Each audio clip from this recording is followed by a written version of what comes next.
Olá, queridos! Agora a gente vai falar um pouquinho sobre os princípios recursais, ou seja, aqueles princípios processuais do trabalho que vão se aplicar aos recursos. O primeiro deles é o princípio da taxatividade, ou seja, a União que tem a competência privativa para legislar sobre direito processual. Dentro do direito processual, nós temos o direito processual do trabalho. Em consequência dessa competência para legislar, que é privativa da União, a gente precisa ter previsão em lei federal para que um recurso possa efetivamente existir no nosso ordenamento jurídico. E os recursos trabalhistas não fogem a essa regra. Sendo assim, somente devem ser considerados recursos no processo do trabalho aqueles que estiverem expressos em lei federal.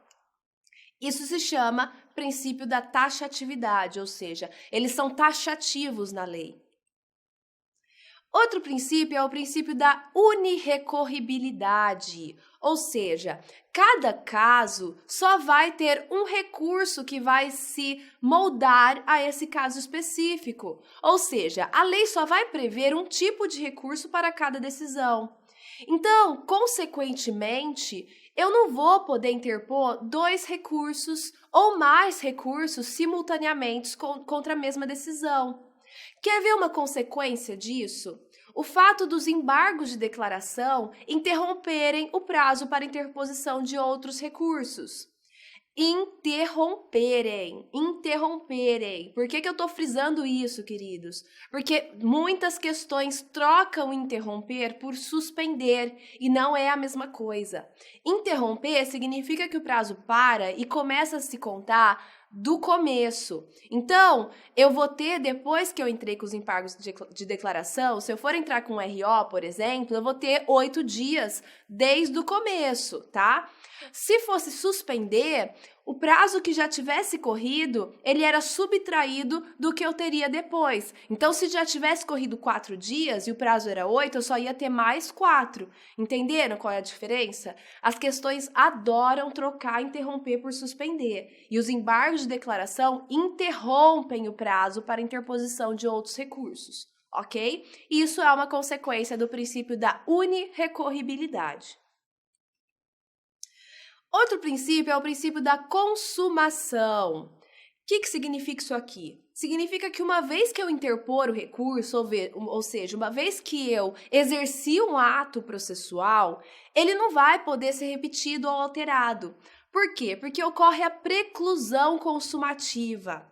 A preclusão é aquele ato no qual eu perco a possibilidade de exercer um ato processual. Ele pode ser temporal, que é o mais comum, né? Ou seja, já passou o prazo para eu exercer aquele ato, eu não posso exercê-lo de novo, é a preclusão temporal. Mas existe também a preclusão consumativa, ou seja, a partir do momento que eu exerci o ato, preclui a possibilidade de eu exercer esse ato novamente. É a preclusão consumativa, que se relaciona com esse princípio da consumação. Princípio da fungibilidade. É fungível, na verdade, a conceituação do que é fungível é aquilo que pode ser substituído por outro, que seja da mesma espécie, qualidade ou quantidade. Esse conceito ele pode ser aplicado aos recursos quando há a possibilidade de que um recurso seja aceito pelo juízo como se fosse outro. Ou seja, eu entro com um recurso, só que ele está errado. E em face de alguns requisitos que nós vamos ver aqui na sequência do slide, o juízo ele pode observar que efetivamente eu errei, mas ele vai entender ele vai aceitar esse recurso como se fosse o recurso correto. Isso vai acontecer se eu preencher requisitos. Quais são os requisitos? Quando houver dúvida objetiva. Dúvida objetiva não é dúvida subjetiva, ou seja, não é porque eu não estudei direito e eu não sei qual é o recurso que cabe que eu vou poder entrar com um e vai se aplicar o princípio da fungibilidade. Não é assim, tá?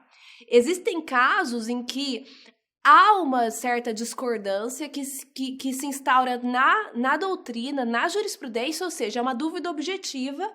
E em virtude dessa dúvida, para não prejudicar as partes, o juízo ele pode entender que um recurso vai ser admitido como outro.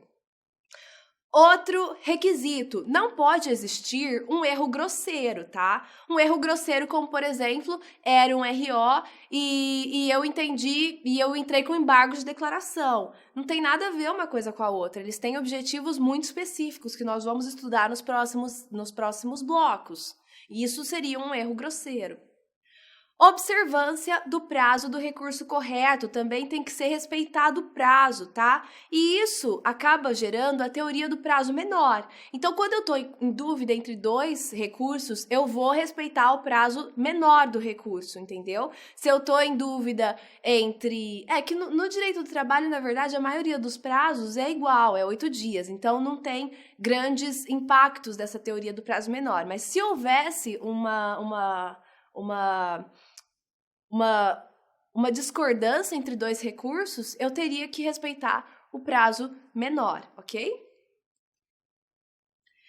Agora, a gente vai analisar alguns casos de fungibilidade. A prova da OAB, ela foca muito em casos práticos. Então, se for cair o princípio da fungibilidade, muito provavelmente vão perguntar alguns dos casos em que pode ocorrer a fungibilidade. Por isso eu trouxe alguns casos para vocês terem conhecimento disso, e se vocês observarem na prova, vocês já conseguirem detectar que é sobre isso que está se falando.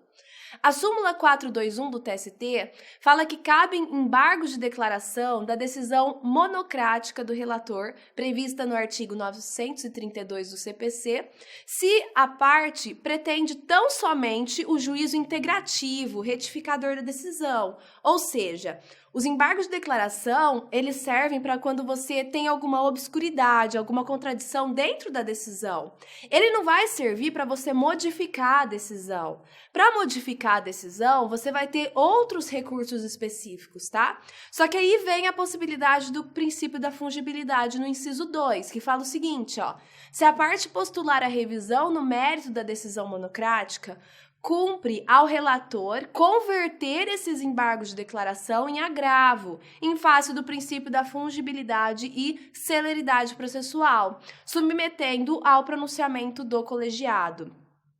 O agravo, ele vai sim tentar modificar a decisão que está sendo recorrida. E nesse caso aqui específico da súmula, por uma questão de você tentar trazer celeridade, trazer uma agilidade processual, há sim a possibilidade de se aplicar o princípio da fungibilidade por força da súmula, ok?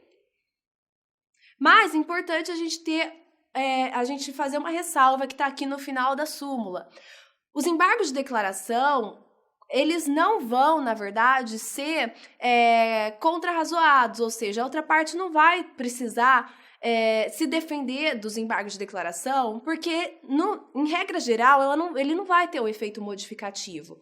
Mas quando eu aceito esses embargos de declaração como agravo, ele vai ter o efeito modificativo. Eu não posso modificar a decisão sem dar à outra parte a possibilidade de se manifestar. Então, aí eu vou ter que dar à outra parte a possibilidade de contrarrazoar esse recurso, ok?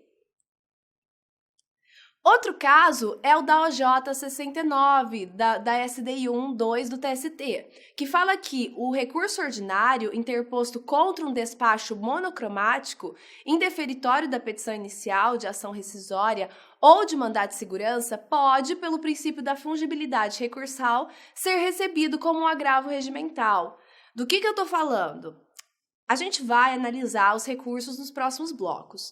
Mas só adiantando para vocês, o recurso ordinário é aquele que vai ser utilizado para tentar modificar a decisão, tá? Então, se eu não estou satisfeita, eu vou e entro com o recurso ordinário. Só que existe a possibilidade dos agravos, de regimentais, agravos internos, que têm o objetivo de ir contra as decisões monocráticas, tá? Então, o RO, ele não é a possibilidade mais adequada para ir contra aquela decisão monocrática que tenta impedir que a minha petição inicial seja analisada. Em face disso, haverá a possibilidade de, pelo princípio da fungibilidade, eu entender que um recurso foi modificado, ou seja, substituído. Então, eu entrei com RO, não é o mais adequado, há a possibilidade deles entenderem que, na verdade, eu entrei com um agravo regimental. Mas cuidado, aqui é a última análise que a gente vai fazer, a última possibilidade que se relaciona com o princípio da fungibilidade. Ele não é aplicável quando a gente entra com o agravo interno ou um agravo regimental, ou seja, aqueles que são que têm o objetivo de ir contra aquela decisão monocrática, quando existe uma decisão, na verdade, colegiada. Porque, efetivamente, o agravo interno e o agravo regimental são para decisões monocráticas, ok? Então, nesse caso, seria um erro grosseiro e a gente não pode aplicar o princípio da fungibilidade. Eu sei que esse assunto de princípio de fungibilidade é um pouquinho chato, é um pouquinho difícil, mas eu peço para depois que vocês verem os outros blocos que a gente vai falar sobre o cabimento de cada recurso, vocês darem uma lida nessas OJs, nessas súmulas novamente, que eu acho que o assunto vai ficar um pouquinho mais claro, ok? Então, com isso, a gente termina esse bloco de revisão.